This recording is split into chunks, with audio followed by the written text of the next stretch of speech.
1984 April 13 మంచు కప్పుకున్న సియాచిన్ పర్వతాల వైపు భారత సైనికులు బయలుదేరిన రోజది. ఆ మిషన్ పేరే ఆపరేషన్ మేఘదూత్.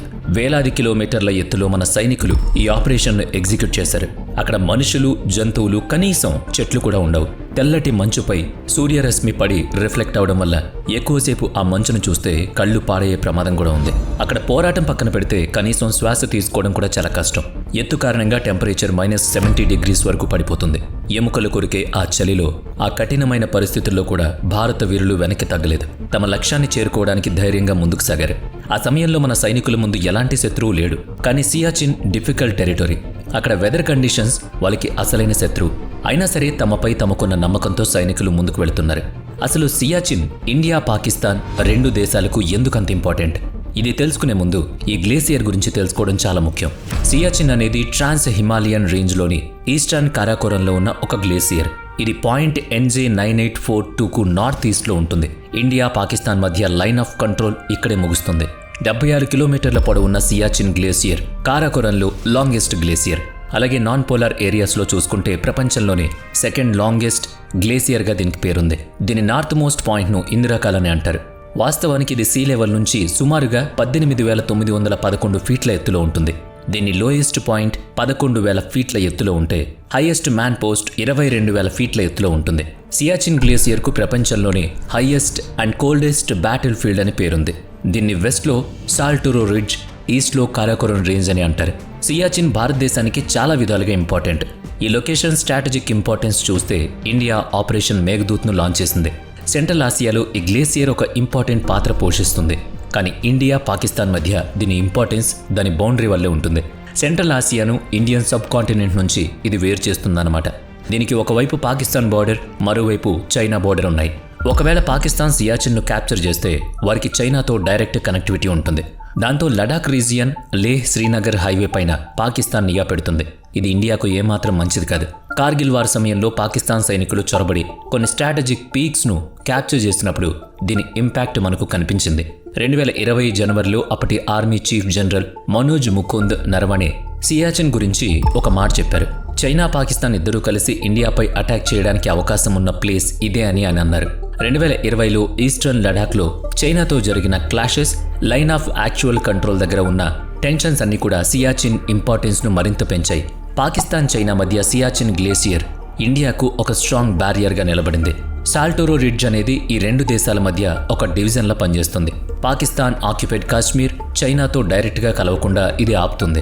దీని ఇంపార్టెన్స్ అర్థం చేసుకున్న ఇండియా 1984లో అక్కడ ఎత్తైన పీక్స్పై కంట్రోల్ సాధించింది. సియాచిన్, సాల్టోరో రిడ్జ్ మన చేతిలో ఉండడం వల్ల పాకిస్తాన్, చైనా ఏరియాలపై మనం 24 గంటలు నిఘా పెట్టొచ్చు. ఫ్యూచర్లో ఆ 2 దేశాల్లో ఎవరు మన వైపు రావాలని చూసినా మనం ముందే అలర్ట్ అవ్వచ్చు. వీటితో పాటు సియాచిన్ గ్లేసియర్ ఇండియన్ సబ్ కాంటినెంట్కు ఒక లార్జెస్ట్ ఫ్రెష్ వాటర్ సోర్స్. ఇక్కడ నుంచే నూబ్రా రివర్ పుడుతుంది. ఇది ముందుకు వెళ్లి ఇండస్ రివర్లో కలుస్తుంది. పాకిస్తాన్లోని పంజాబ్ ప్లెయిన్స్కు ఇండస్ రివర్ చాలా ఇంపార్టెంట్ వాటర్ సోర్స్. నిజానికి స్వాతంత్రం వచ్చిన చాలా ఏళ్ల వరకు సియాచిన్ ఏ దేశ కంట్రోల్లోనూ లేదు. అక్కడ ఎక్స్ట్రీమ్ వెదర్ కండిషన్స్ చూసి అంత ఎత్తుకు సైనికులను పంపాల్సిన అవసరం లేదని అందరూ అనుకున్నారు. కానీ పాకిస్తాన్ వేస్తున్న అడుగుల వల్లే ఇండియా ఆపరేషన్ మేఘదూత్ను లాంచ్ చేయాల్సి వచ్చింది. సియాచిన్ లొకేషన్ స్ట్రాటజీ ఇంపార్టెన్స్ వల్లే ఈ డిస్ప్యూట్ మొదలైంది. పాకిస్తాన్కు దీని వాల్యూ బాగా తెలుసు. అందుకే దాన్ని సొంతం చేసుకోవాలని చూసింది. అప్పుడే మధ్యలో ఇండియా ఎంటర్ అయింది. స్వాతంత్రం తర్వాత ఇండియా, పాకిస్తాన్ మధ్య ఫస్ట్ వార్ ముగిశాక 1949లో 2 దేశాల మధ్య కరాచీ అగ్రిమెంట్ సైన్ అయింది. దీని ప్రకారం సౌత్లో మాన్యువల్ నుంచి నార్త్లో కోర్ వరకు ఒక సీజ్ ఫైర్ లైన్ డిజైన్ చేశారు. కానీ ఆ లైన్ డ్రా చేసినప్పుడు సియాచిన్ ఏరియాను 2 దేశాలు వదిలేశాయి. అక్కడ వాతావరణం దానికి కారణం. ఆ తర్వాత 1965లో మళ్లీ ఇండియా, పాకిస్తాన్ వార్ జరిగింది. అప్పుడు prime minister Lal Bahadur Shastri, Pakistan president Ayub Khan మధ్య తాష్కెంట్ అగ్రిమెంట్ జరిగింది. అప్పుడే సీజ్ ఫైర్ లైన్కు లైన్ ఆఫ్ కంట్రోల్ అని పేరు పెట్టారు.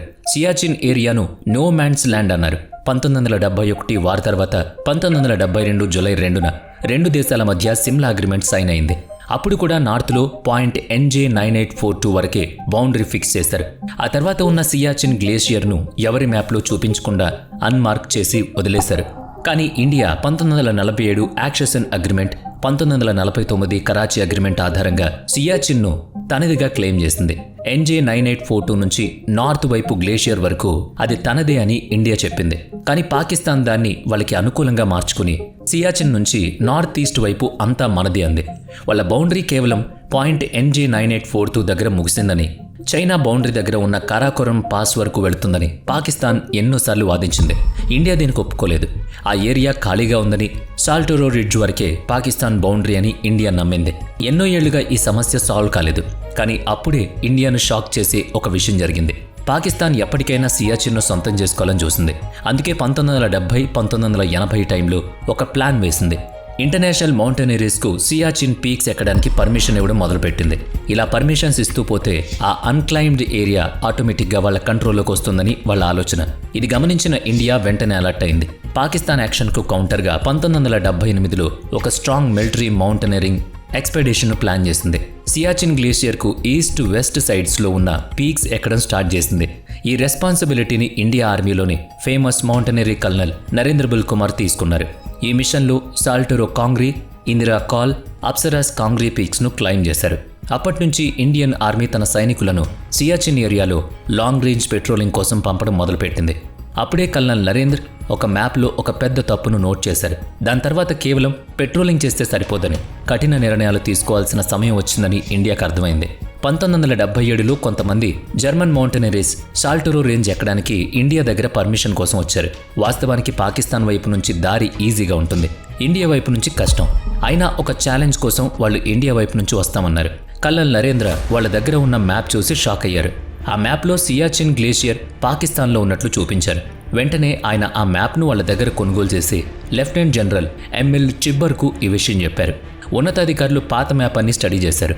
గత 15 ఏళ్లుగా మ్యాప్లో కలర్ లైన్స్ డ్రా చేసి సియాచిన్ను పాకిస్తాన్ పార్ట్గా చూపిస్తున్నారని వాళ్ళకి అర్థమైంది. ఇది తెలియగానే మిలిటరీ హెడ్ క్వార్టర్స్లో పెద్ద హడావిడి మొదలైంది. పాకిస్తాన్ నెక్స్ట్ స్టెప్ ఏంటా అని అందరూ ఆలోచించారు. అదే సమయంలో సియాచిన్ను క్యాప్చర్ చేయడానికి పాకిస్తాన్ ఆపరేషన్ అబాబిల్ ప్లాన్ చేస్తోందని ఇంటెలిజెన్స్ ఏజెన్సీలు ఇన్ఫర్మేషన్ ఇచ్చాయి. దీంతో సియాచిన్ రీజియన్లో మనకొక పర్మనెంట్ పోస్ట్ ఉండాలని కల్నల్ నరేంద్ర సూచించారు. ఆ ఐడియా అందరికీ నచ్చడంతో ఆయనకు సేవియర్ ఆఫ్ సియాచిన్ అనే పేరు కూడా వచ్చింది. ఇక సియాచిన్ను మన కంట్రోల్లోకి తెచ్చుకోవడానికి ఆర్మీ హెడ్ క్వార్టర్స్లో ప్లానింగ్ స్టార్ట్ అయింది. సియాచిన్ను క్యాప్చర్ చేయడం అస్సలు ఈజీ కాదు, కానీ ఏ పరిస్థితుల్లోనూ దాన్ని పాకిస్తాన్ చేతికి వెళ్ళనివ్వకూడదు. అందుకే అప్పటి army chief of staff Arun వైద్య, క్యాబినెట్ కమిటీ ఆన్ సెక్యూరిటీ మరియు ఇందిరాగాంధీ ఆపరేషన్ మేఘదూత్కు పర్మిషన్ ఇచ్చారు. సాల్టోరో రిడ్జ్లోని ఇంపార్టెంట్ పీక్స్ను క్యాప్చర్ చేయడమే ఈ ఆపరేషన్ ప్లాన్. ఈ ఆపరేషన్ కోసం northern Ladakh region paramilitary forces నుంచి ట్రూప్స్ను సెలెక్ట్ చేశారు. 1982 అంటార్కిటికా ఎక్స్పెడిషన్లో ట్రైనింగ్ తీసుకున్న వాళ్ళు ఇందులో ఎక్కువగా ఉన్నారు. ఎందుకంటే సియాచిన్ లాంటి వెదర్ను, టెర్రైన్ను తట్టుకునే ట్రైనింగ్ వాళ్లకు అప్పటికే ఉంది. అయితే 1983లో పాకిస్తాన్ కూడా తమ ట్రూప్స్ను సియాచిన్ ఏరియాలో డిప్లాయ్ చేయడానికి రెడీ అయింది. ఇండియా తన మౌంటైనరీస్ ద్వారా సియాచిన్ గ్లేషియర్లో కీ పాసెస్ అన్ని క్యాప్చర్ చేస్తుందేమో అని పాకిస్తాన్కు భయం. అందుకే ఇండియా కంటే ముందే గ్లేసియర్ పైకి వెళ్లాలని ప్లాన్ చేసింది. సియాచిన్లో కఠినమైన చలిని తట్టుకోవడానికి వాళ్లకు స్పెషల్ బట్టలు, బూట్లు అవసరమయ్యాయి. దానికి వాళ్ళు లండన్లోని ఒక సప్లయర్కు ఆర్డర్ ఇచ్చారు. ఇండియా కూడా అదే సప్లయర్ దగ్గరే ఆర్కిటిక్ వెదర్ గేర్ తీసుకునేది. పాకిస్తాన్ ఆ సప్లయర్కే ఆర్డర్ ఇవ్వడం వల్ల వాళ్ళ ప్లాన్ ఫెయిల్ అయింది. ఇండియా కూడా సేమ్ ఆర్డర్ కోసం లండన్ సప్లయర్ను కాంటాక్ట్ అయినప్పుడు పాకిస్తాన్ నుంచి అప్పటికే పెద్ద ఆర్డర్ ఉందని, ఇప్పుడు ఇండియాకు సప్లై చేయలేమని ఆ కంపెనీ చెప్పింది. అది విన్న ఇండియన్ ఆర్మీకి అసలు విషయం అర్థమైంది. వెంటనే అలర్ట్ అయి తమ ఆపరేషన్ స్పీడ్ పెంచింది. కేవలం కొన్ని రోజుల తేడాతో సియాచిన్ ఆపరేషన్లో తాము ఇండియా కంటే వెనకబడిపోయామని పాకిస్తాన్ ఆఫీసర్స్కు తర్వాత ఎన్నోసార్లు చెప్పారు. ఇక ఏమాత్రం లేట్ చేయకుండా 1984 ఏప్రిల్ 13న ఆపరేషన్ మేఘదూత్ను ఇండియన్ ఆర్మీ లాంచ్ చేసింది. లెఫ్టినెంట్ జనరల్ PN హున్ అతని లీడర్షిప్లో ఈ ఆపరేషన్ మొదలైంది. సాల్టోరో రిడ్జ్పై కంట్రోల్ సాధించే బాధ్యతను 26 సెక్టార్ కమాండర్ బ్రిగేడియర్ విజయ్ చన్నాకు అప్పగించారు. ఏప్రిల్ 10 నుంచి 30 మధ్య ఈ ఆపరేషన్ స్టార్ట్ చేయాలని ఆయనకు టాస్క్ ఇచ్చారు. ఆపరేషన్ సాల్వ్ చేయడానికి బ్రిగేడియర్ విజయ్ చన్నా ఏప్రిల్ 13ను ఫిక్స్ చేశారు. ఆ రోజు బైసాఖీ పండుగ కావడంతో ఇండియా ఒక ఆపరేషన్ లాంచ్ చేస్తుందని పాకిస్తాన్ అస్సలు ఊహించలేదు. ఇండియన్ ఎయిర్ ఫోర్స్ ట్రూప్ను, సప్లయర్ను ఎయిర్ లిఫ్ట్ చేయడం మొదలుపెట్టారు. ఆపరేషన్కు వెళ్లే ముందు సైనికులకు కొన్ని వారాల పాటు ice craft, snow craft, survival, physical fitness, mental ropes లాంటి స్పెషల్ ట్రైనింగ్స్ కూడా ఇచ్చారు. ఈ ఆపరేషన్ లీడర్షిప్ను lieutenant general PN Hoon, major general Shiv Sharma చూసుకున్నారు. ఆపరేషన్ ప్రైమరీ ఆబ్జెక్ట్ ఏంటంటే సియాలా బెలాఫోన్లా పాస్లను పాకిస్తాన్ ఆక్యుపై చేయకుండా ఆపడం. దీనికి సాల్టోరా రిడ్జ్లోని 4 ఇంపార్టెంట్ పాస్లను క్యాప్చర్ చేశారు. అందులో సియోలా, బెలాఫోన్లా, గ్యోంగ్లా, లంగ్లా ఉన్నాయి. ఈ పాసెస్ అన్నీ క్యాప్చర్ చేస్తే సియాచిన్ నార్థర్న్ మోస్ట్ పాయింట్ అయిన ఇందిరా కాల్ మన కంట్రోల్లోకి వస్తుంది. పాకిస్తాన్ను ఆపాలంటే ఆ పాసెస్ చాలా ముఖ్యం. అందుకే కఠినమైన చర్యలు కూడా ఇండియన్ ఆర్మీ ప్రాణాలు పణంగా పెట్టింది. ఆపరేషన్ ముందు ఆఫీసర్స్ అందరికీ వాళ్ళ టాస్క్ ఇచ్చారు. జనరల్ పిఎన్ హునా నార్థరన్ కమాండ్ 15 కార్పస్ను సాల్టోరా రిడ్జ్పై మోహరించారు. లడాక్ స్క్వాడ్స్ 4 కుమోవో టీంను ఎయిర్ ఫోర్స్ చీతా హెలికాప్టర్తో రెడీ చేశారు. ఈ ఆపరేషన్ కోసం చాలా కమాండ్ చైన్స్ క్రియేట్ అయ్యాయి. Task force commanding lieutenant colonel Pushkar Chand ఉన్నారు. ఆయనతో పాటు బిలాఫోన్లాకు హెడ్గా కెప్టెన్ సంజయ్ కులకర్ణి, సియాలా హెడ్గా మేజర్ ఏకే బహుగుణ, గ్యోంగాలా కోసం లెఫ్టినెంట్ కర్నల్ డీకే ఖన్నా వెళ్లారు. ఈ operation main target Indira col. Operation first ఫేజ్లో ఏప్రిల్ 13 ఉదయం 5:30 ఒక Cheetah helicopter captain Sanjay Kulkarni, major RN సంధుతో పాటు బేస్ క్యాంప్ నుంచి బెలాఫోన్కు బయలుదేరింది. బెలాఫోన్లా చేరేసరికి విజిబిలిటీ బాగా తగ్గిపోయింది. టెంపరేచర్ కూడా పడిపోయింది. అయినా సరే హెలికాప్టర్ 17 రౌండ్స్ కొట్టి పగటి పూట కల్లా ఇండియన్ ట్రూప్స్ను అక్కడ చేర్చింది.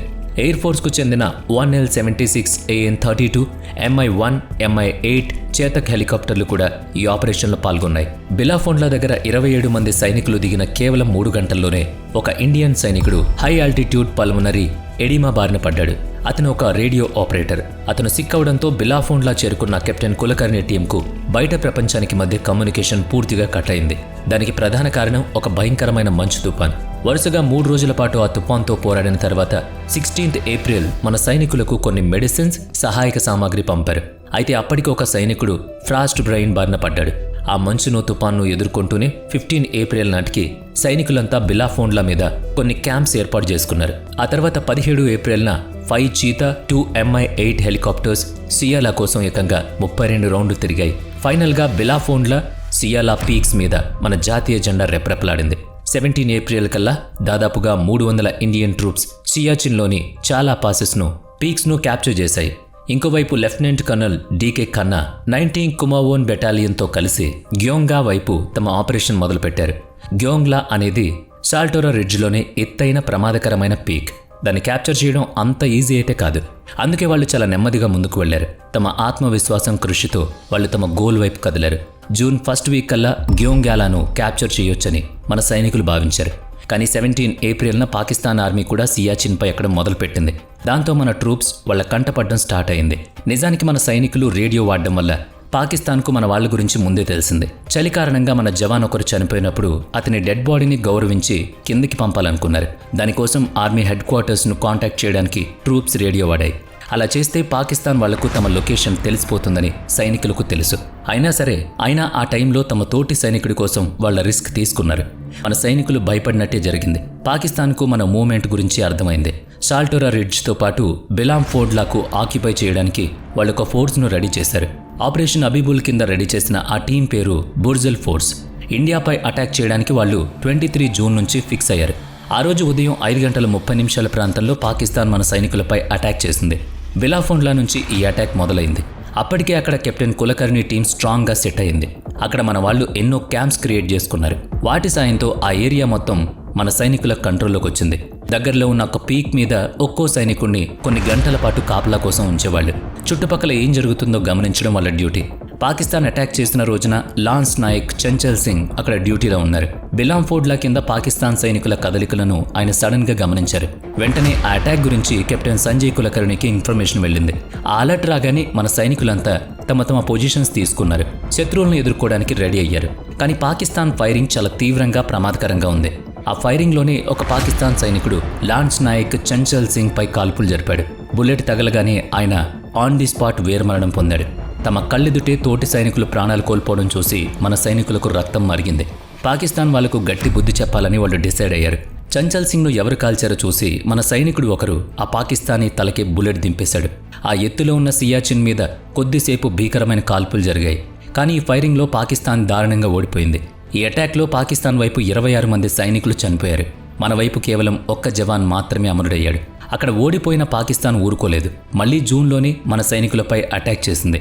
కానీ ఈ అటాక్లో కూడా మనదే విజయం. 1984 ఆగస్టులో ఇంకో 2 సార్లు అటాక్ జరిగింది. కానీ ఆ దాడుల్ని కూడా మన సైనికులు తిప్పికొట్టారు. అప్పుడు మరో 30 మంది పాకిస్తాన్ సైనికులు చనిపోయారు. ఈ గ్యాప్లో 5700 మీటర్ల ఎత్తులో ఉన్న గ్యాంగోలను కూడా కల్నల్ డీకే ఖన్నా టీం తమ కంట్రోల్లోకి తెచ్చుకుంది. సాల్టోరో రిడ్జ్పై ఉన్న సియోలా, బెలాంఫోర్డ్లా, గ్యోంగ్లా, చులుంగ్లా అనే 4 ప్రధాన పీక్స్ను ఇండియా గెలుచుకుంది. ఇక సియాచిన్ మన సొంతమైంది.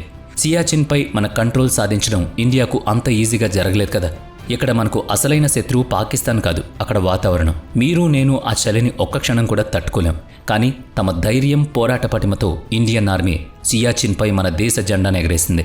ఆ విజయం తర్వాత ఇండియన్ ఆర్మీ తమ క్యాంప్స్ అన్నిటినీ పర్మనెంట్ పోస్టులుగా మార్చేసింది. అప్పటి నుంచి అక్కడ కంటిన్యూస్గా కాపలా కాయడం మొదలుపెట్టారు. ఆపరేషన్ మేఘదూత్ అనేది కేవలం పాకిస్తాన్తో జరిగిన యుద్ధం కాదు, అది సియాచిన్ వాతావరణంతో జరిగిన పోరాటం.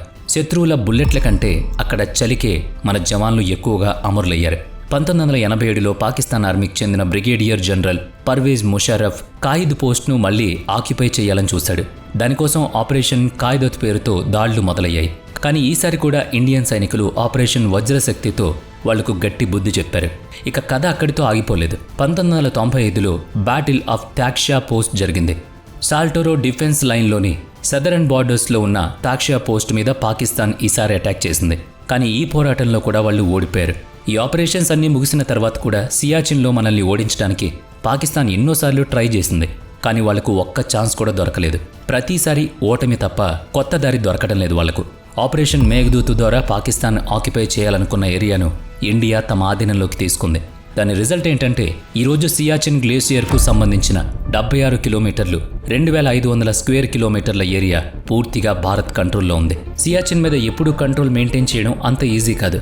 ఎందుకంటే సియాచిన్ రక్షణ అనేది ఎంతోమంది భారత సైనికుల బలిదానంతో ముడిపడి ఉంది. మనం సియాచిన్పై కంట్రోల్ తీసుకున్నప్పటి నుంచి ఇప్పటి వరకు దాదాపుగా 1000 మంది సైనికులు అక్కడ ప్రాణాలు వదిలారు. అక్కడ సైనికులు ఎన్నో భయంకరమైన పరిస్థితులను ఫేస్ చేస్తారు. High winds, altitude sickness, frostbite, -degree temperatures వాళ్ళను ఎప్పుడూ ఇబ్బంది పెడుతూనే ఉంటుంది.